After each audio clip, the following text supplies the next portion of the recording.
দেখো বন্ধুরা দিচ্ছে, এটা হলো বেগুন, বেগুন দিল, এই দেখো সিম দিল, পেঁয়াজ দিল। দেখো এবার কি দিচ্ছে এর মধ্যে জানেন।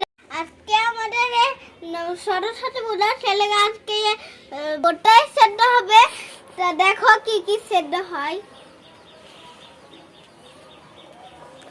এখানে আছে কলাই আর বটবটি, সেই দেখো এখানে মটরশুঁটি আছে,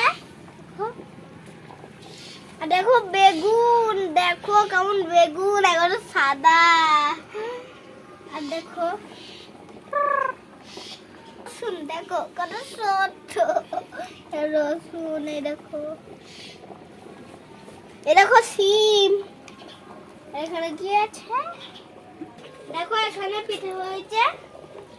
তোমরাই লাই সবাই আমাদের সরস্বতী পূজা আমাদের বাড়ি আছো গোটা সেদ্ধ খেতে, বটল সেদ্ধ গোটা সেদ্ধ খেতে।